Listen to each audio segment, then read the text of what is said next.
Hello friends, आप सभी का वेलकम है, खैर मकदम है। स्वागत है आपके अपने ही YouTube channel chalk and duster academy में। साथियों, आज की क्लास में हम लोग मरसिया के बारे में पढ़ेंगे, जो कि आपके सिलेबस में शामिल है, यानी राजस्थान पब्लिक सर्विस कमीशन की सिलेबस में। बहुत ही अहम टॉपिक है दोस्तों। इसमें एक एक लफ्ज़ को आप देखने की कोशिश कीजिएगा। आज की क्लास स्टार्ट करने से पहले आपसे गुजारिश है कि अगर आप पहली मर्तबा हमारे चैनल में आए हैं तो चैनल को सब्सक्राइब करके घंटी वाले आइकन को प्रेस कर नोटिफिकेशन को ऑल कर लीजिएगा, ताकि हमारे हर वीडियो का नोटिफिकेशन आपको वक्त पर मिलता रहे। दोस्तों, चलिए आज की क्लास शुरू करते हैं। मरसिया ऐसी नज़्म को कहते हैं जिसमें किसी की मौत पर उसके औसाफ बयान करके रंजो गम का इजहार किया जाए। जाहिर है दोस्तों, जब किसी का इंतकाल हो जाता है आपके रिश्तेदार में या आपके चाहने वालों में से किसी का इंतकाल हो जाता है तो आपको सदमा पहुंचता है, आपको रंजो गम होता है, तकलीफ़ होती है। और उस तकलीफ़ के वक्त में आप जो है मरने वाले शख्स की अच्छाई और गुज़रे हुए औक़ात को याद करके इंसान जो है रोता है, गिड़गिड़ाता है और रंजो गम का इजहार करता है। तो जब किसी की मौत पर उसके औसाफ हमीदा को याद करके इंसान रंज होता है, गम का इजहार करता है, तो उसी को क्या कहते हैं? मरसिया कहते हैं। उसी को क्या कहते हैं दोस्तों? मरसिया कहते हैं। इस पॉइंट को आप याद रखिएगा। उर्दू में मरसिया का लफ्ज़ मैदान करबला में हज़रत इमाम हुसैन रज़ियल्लाहु तआला अन्हु और उनके दिगर रफ़ाक़ा की शहादत के बयान से मख़सूस हो गया है। दोस्तों, आप सभी को मालूम है कि हज़रत इमाम हुसैन रज़ियल्लाहु तआला अन्हु को किस बेदर्दी के साथ कत्ल किया गया, धोखे से कत्ल किया गया, इसके साथ नाइंसाफ़ी की गई। और हज़रत इमाम हुसैन रज़ियल्लाहु तआला अन्हु को तो बेदर्दी के साथ कत्ल किया ही, लेकिन इनके साथ जितने भी छोटे छोटे मासूम बच्चे थे, जो अभी दूध पीता हुआ बच्चा दोस्तों, और इसमें जो औरतें थीं और जो बुज़ुर्ग लोग थे, सब के सब को मार दिया गया, सारे लोग मारे गए। और हज़रत इमाम हुसैन रज़ियल्लाहु तआला अन्हु को तो इतनी तकलीफ़ दी गई, उनके साथ, उनकी जिस्म के साथ, उनके सर के साथ जो है जिस हिसाब से बेहरमती की गई, तारीख़ उसको कभी भुला नहीं सकता है। दोस्तों, छोटे छोटे बच्चों को प्यासा रखा गया, पानी से महरूम किया गया, जो कि किसी भी इंसान के साथ, चाहे उसके साथ कितनी भी दुश्मनी क्यों ना हो जाए, हम उसको पानी पीने से, किसी मासूम बच्चे को जो कि प्यास से निढाल हो और तड़पता हो, उसको हम ऐसा नहीं कर सकते हैं। लेकिन हज़रत इमाम हुसैन के साथ और उनकी फैमिली के साथ, उनके घर वालों के साथ, उनके रफ़ाक़े के साथ ऐसा किया गया। तो उसी वक्त से जो है लोग जो है इसके चाहने वाले, इसके मानने वाले कह सकते हैं आप, उसी वक्त से जो है मरसिया खानी करने लगे। और मरसिया को उसी हज़रत इमाम हुसैन के वाक़े से जोड़ा जाता है। दिगर लोगों की मौत पर कहे जाने वाले मरसियों को शख्सी मरसिया कहा जाता है। दुनिया में जितने भी लोग हैं दोस्तों, किसी की भी मौत होती है तो उस पर जो रंजो गम का और जो मरसिया कहा जाता है, उसको हम क्या बोलते हैं? शख्सी मरसिया कहा जाता है। इस पॉइंट को आप याद रखिएगा। उर्दू शायरी की दूसरी अहम असनाफ की तरह मरसी की इब्तिदा भी दक्कन में हुई है। जिस तरह से कसीदा, मसनवी और गज़ल वगैरह की इब्तिदा कहाँ हुई है? दक्कन में हुई है। इसी तरह मरसी की इब्तिदा भी दक्कन ही से हुई है। दक्कन के आदिल शाही और कुतुब शाही दौर में उर्दू मरसिया निगारी ने इर्तिकाई मंजिलें तय की। किसके दौर में दोस्तों? आदिल शाही और कुतुब शाही दौर में उर्दू मरसिया निगारी ने इर्तिकाई मंजिलें तय की, यानी इसमें मरसिए को परवान चढ़ा। इब्तिदा में मरसिए के लिए कोई मखसूस हैयत मुकर्रर नहीं थी। मिर्ज़ा मोहम्मद रफ़ी सौदा पहले शायर थे जिन्होंने मरसिए को मुसद्दस 6 मिसरे का एक बंद की शक्ल दी। दोस्तों ये बहुत ही अहम पॉइंट है, एग्ज़ाम में पूछा ही जाता है कि मरसिए को मुसद्दस की शक्ल देने वाला कौन है, तो वो मिर्ज़ा मोहम्मद रफ़ी सौदा का नाम है, शायर है। बाद के मरसिया निगारों ने इसी हैयत को इख्तियार कर लिया, यानी सारे के सारे लोग मुसद्दस ही की हैयत में मरसिया कहने लगे। मरसिया में ईसार, कुर्बानी और शराफत व इंसानियत जैसी आला अक़दार की ख़ास अहमियत है। दोस्तों शुमाली हिंदुस्तान में उर्दू मरसिए के लिए पहले शायर इस्माइल अमरोवी हैं, जिनका मरसिया वफ़ात बीबी फ़ातिमा रज़ियल्लाहु तआला अन्हा मसनवी की हैयत में है। ये आप याद रख सकते हैं। दोस्तों शुमाली हिंद में जो पहला शायर है मरसिए का, वो इस्माइल अमरोवी है, जिनका मरसिया वफ़ात बीबी रज़ियल्लाहु तआला अन्हा है। बाद के शुअरा में गदा है, सिकंदर है, सआदत है, सौदा, मीर, मुसफ़िर, कायम के नाम अहमियत के हामिल हैं। मरसिए का दूसरा अहम दौर छन्नू लाल दिलगीर, मीर ज़मीर और मीर खलीक से शुरू होता है। इस पॉइंट को भी आप याद रख सकते हैं। दिलगीर पहले मरसिया निगार हैं जिन्होंने मरसियों में मुकालमाती फ़ज़ा का इजाफ़ा किया। मीर ज़मीर और मीर खलीक तक पहुँचते पहुँचते मरसिए ने सानह करबला के हवाले से बयान नज़्म की हैसियत इख्तियार कर ली, जिसे अनीस और दबीर ने दर्जा कमाल तक पहुंचा दिया।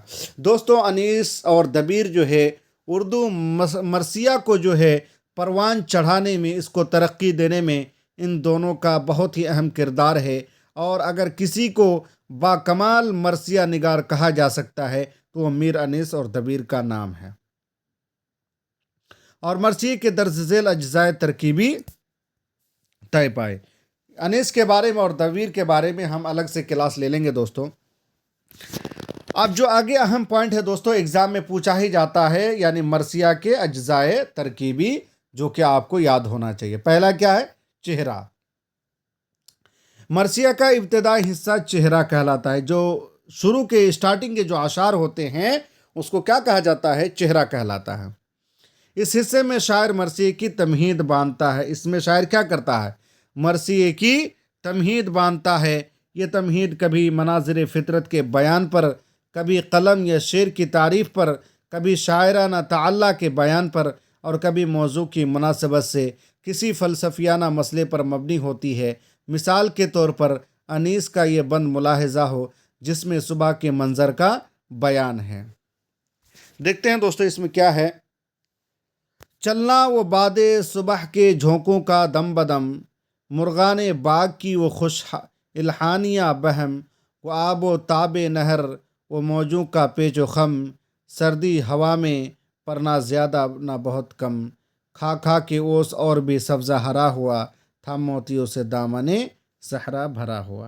तो ये दोस्तों मीर अनीस का जो है क्या था? चेहरे के ताल्लुक़ से उनका एग्जाम्पल था, मिसाल था। सरापा। अब दूसरा जो अज्जाए तरकीबी है दोस्तों चेहरा के बाद, वो है सरापा। सरापा में क्या होता है उसको भी देखने की कोशिश कीजिए। चेहरा या तमहीद के बाद मरसिया निगार मरसिए के हीरो का खाका बयान करता है, जिसे सरापा कहा जाता है। मरसिया निगार जब तमहीद के तौर पर अशार कह लेते हैं या चेहरा के तौर पर अशार कह लेते हैं, तो उसके बाद जो है नंबर आता है मरसिए के हीरो का। तो मरसिया का जो भी हीरो होता है उसका मुकम्मल खाका बयान किया जाता है, जिसे हम क्या कहते हैं? सरापा कहते हैं। ममदूह के ख़त्तो खाल, कदो कामत और शान व शौकत को भी सरापा में शामिल किया जाता है। مثلاً پیشانیاں خورشید جہاں تاب سے بہتر، رخسارۂ رنگین گل شاداب سے بہتر، دانتوں کی صفا گوہر نایاب سے بہتر، چہروں کا عرق موتیوں کی آب سے بہتر، آبرو نہیں پیشانی ذی قدر کے نیچے، ہیں دو مہ نوبال سے ایک بدر کے نیچے۔ اب تیسرا اجزاء ترکیبی ہے دوستو رخصت۔ اب رخصت آپ دیکھ لیجئے، اس حصے میں جنگ کے لیے اپنے اہل خانہ اور عزیزوں سے ہیرو کے رخصت ہونے کا منظر جذباتی انداز میں بیان ہوتا ہے۔ دوستو جب بھی کوئی جنگ ہوتی ہے، کسی دشمن سے مقابلہ ہو جاتا ہے، تو اس وقت کیا ہوتا ہے، جو ہیرو ہوتا ہے یا جو جنگ میں شریک ہونے والے ہوتے ہیں، وہ اپنے اہل خانہ سے، اپنے عزیزوں سے، اپنے پیاروں سے، اپنے دوستوں سے، اپنے فیملی والوں سے ہیرو کے طور پر رخصت ہونے کا منظر اس میں جو ہے پیش کیا جاتا ہے۔ وہ اس وقت کے جذبات کیا ہوتے ہیں جب اپنی فیملی والے سے انسان الگ ہوتا ہے اور وہ بھی جنگ کے میدان کے لیے جا رہا ہے، پتہ نہیں دوبارہ واپس آئے گا کہ نہیں، تو ان تمام چیزوں کو رخصت ہونے کا جو اس وقت کا منظر ہوتا ہے لوگوں کا، جو رونے دھونے اور حوصلہ بڑھانے کا، وہ جو ہے اس جذبے کو بیان کیا جاتا ہے رخصت میں۔ مثلاً جب وہ سب سے مل چکا تو یہ حر نے کیا کلام، امیدوار حرب کی رخصت کا ہے غلام، رو کر یہ اس سے کہنے لگے شاہد تشنا کام، ایک دم تو گھر میں فاقہ کشوں کے بھی کر قیام، ہم پہلے داغ خیش و برادر کے دیکھ لیں، تو ہم کو دیکھ ہم تجھ جی بھر کے دیکھ لیں۔ اب جو ہے اگلا جو اجزاء ترکیبی ہے دوستو وہ آمد ہے۔ آمد میں کیا ہوتا ہے اس کو بھی دیکھ لیتے ہیں۔ اس حصے میں میدان جنگ میں ہیرو کی آمد کا بیان ہوتا ہے، یعنی وہ تو گھر سے رخصت ہوتا ہے، اس کے بعد پھر میدان جنگ میں آمد ہوتی ہے، ہیرو کی آمد کا بیان ہوتا ہے۔ یہاں سے مرثیے میں مزید زور پیدا ہو جاتا ہے۔ ظاہر ہے جب ہیرو میدان میں آ جاتا ہے، اب جنگ شروع ہونے والی ہے، مقابلہ ہونے والا ہے، تو اس میں جو ہے زیادہ زور پیدا ہوتا ہے اس حصے میں، یعنی آمد والے حصے میں۔ ہر چلا فوج مخالف پہ اڑا کر توسن، جو کڑی بھول گئے جس کی تگا پوسے ہرن، وہ جلال اور وہ شوقت وہ غضب کی ستون، ہاتھ میں تھے کما دوش پہ بر میں جوشن، دوسرے دوش پہ شملے کے جو بل کھاتے تھے، کاکل ہور کے سب پیچ کھلے جاتے تھے۔ تو یہ دوستو آمد کا جو ہے ایک مثال تھی آمد کے بارے میں۔ اب آتا ہے رجز۔ اگلا جو اجزاء ترکیبی ہے دوستو وہ ہے رجز۔ اس حصے میں ہیرو اپنے آبا و اجداد کے اوصاف و کمالات اور جرأت و بہادری کا اظہار کرتا ہے۔ رجز میں کیا ہوتا ہے، جو ہیرو ہوتا ہے وہ اپنے بارے میں، اپنے آبا و اجداد کے بارے میں، اس کے اوصاف کے بارے میں، کمالات کے بارے میں، اپنی بہادری کے بارے میں وہ بیان کرتا ہے۔ سامنے والوں کو جو ہے اس کو حوصلہ اس کا پست کرتا ہے، اس کے سامنے یہ اپنی آواز بلند کرتا ہے ہیرو، اور جو اپنی خاندان والوں کی بہادری کا ذکر کر کے سامنے والوں کے اوپر روب ڈالتا ہے، تو اسی کو کہتے ہیں رجس کہتے ہیں۔ مثلاً ہم صاحب شمشیر ہیں، ہم شیر جری ہیں، ہم بندہ مقبول ہیں، عصیاں سے بری ہیں۔ دیکھا دوستو آپ نے، ایک ان میں سے میں آیا ہوں، جرأت میری دیکھو، سن دیکھو میرا اور شجاعت میری دیکھو، کیا دیر ہے منہ پر میری شمشیر کے آؤ، دیکھوں تو بھلا کچھ ہنر جنگ دکھاؤ۔ اور اس کے بعد دوستو جو اگلا اجزاء ترکیبی ہے وہ رزم، یعنی جنگ کا بیان ہوتا ہے۔ اس حصے میں حق و باطل کی جنگ کا منظر پیش کیا جاتا ہے۔ چونکہ دوستو جنگ ہو جاتی ہے، اس کے بعد کون حق پر ہے، کون باطل پر ہے، کون صحیح ہے، کون غلط ہے، ان تمام چیزوں کا بیان جو ہے اس جنگ میں پیش کیا جاتا ہے، مرثیے میں پیش کیا جاتا ہے۔ یہاں مرثیہ نگار اپنے ممدوح کی شجاعت، جنگی داو پیچ، گھوڑے اور اسلحہ جات وغیرہ کا فخریہ بیان کرتا ہے، یعنی اپنی شجاعت کا، اپنی جنگی داو پیچ کا، اپنے گھوڑے کا، اپنے جتنے بھی ہتھیار ہیں ان تمام چیزوں کا کیا کرتا، فخریہ انداز میں وہ بیان کرتا ہے۔ مثلاً कासिम ने रन में लाशें पे लाशें गिरा दिया, अब्बास ने भी खून का दरिया बहा दिया, अकबर ने दम में नामवरों को भगा दिया, अंदाज़ ज़रब शेर इलाही दिखा दिया। तन्हा जब उसके बाद शहे बहरो बर हुए, तीरों के सामने अली असगर सुपुर हुए। तो दोस्तों ये जो है जंग के हालात का बयान था, किस तरह से जंग में जो हीरो का बयान किया जाता है, जब उसमें शहादत हो जाती है, यह हक़ व बातिल का बयान बड़ी खूबसूरती अंदाज में किया जाता है। अगला अज्जाए तरकीब ये दोस्तों शहादत।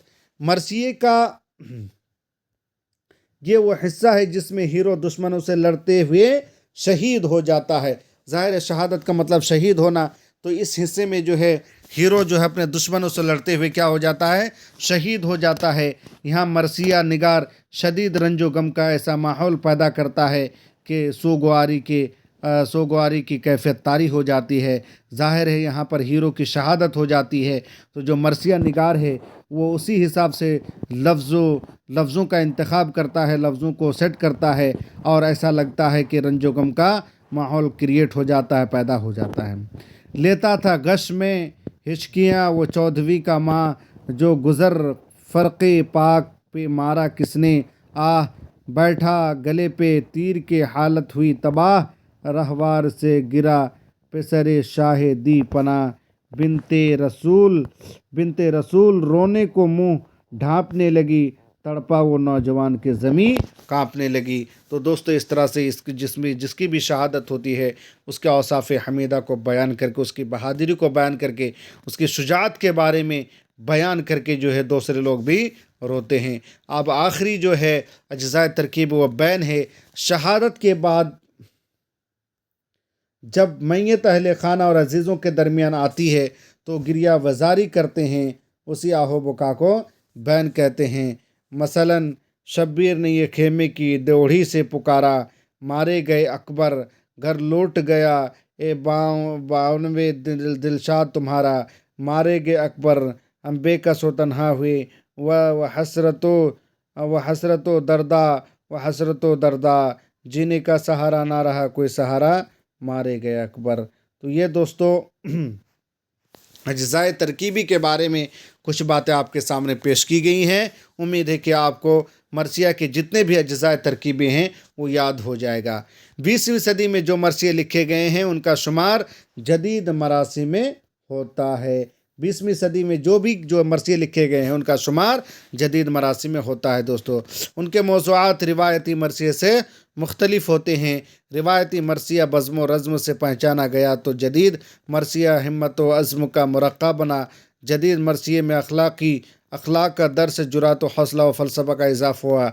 जदीद मरसिया निगारों ने पुराने मरसिया निगारों के बनाए हुए अज्जाए तरकीबों को अपने मरसियों के लिए ज़रूरी नहीं समझा। जदीद मरसिया निगारों में जोश मलिहाबादी, जमील मजहरी, आले रज़ा, नजम आफंदी, नसीम अमरोही, सरदार जाफरी, वहीद अख्तर, मेहदी नज़मी के नाम अहम हैं। दोस्तों चलिए दोस्तों आज के लिए इतना ही। जैसा कि आपको मैंने आज मरसिया के बारे में मुकम्मल पढ़ाया है, उम्मीद कि आज की हमारी क्लास आपको पसंद आएगी। आपको जो है मरसिया के बारे में पढ़ना है, मरसिया के माना क्या होते हैं और इसके अज्जाए तरकीबी क्या है, और उस अज्जाए तरकीब में चेहरा किसे कहते हैं, सरापा किसे कहते हैं, रुखसत किसे कहते हैं, आमद किसे कहते हैं, और इसी तरह जो है तमाम चीज़ों के बारे में आपको देख लेना है। दोस्तों इसमें मरसिए को मुसद्दस की हैत किसने अता की, तो वह सौदा ने अता की, है ना। इन तमाम बातों को आप जो है याद रखने की कोशिश कीजिएगा, अपनी कॉपी में नोट कर लीजिएगा, यह आपके लिए काफ़ी ज़्यादा मददगार साबित होगा। दोस्तों चलिए हैं आज के लिए इतना ही रखते हैं, फिर मिलते हैं एक नए वीडियो के साथ, नए मौजू के साथ, नए वीडियो में। बहुत बहुत शुक्रिया दोस्तों।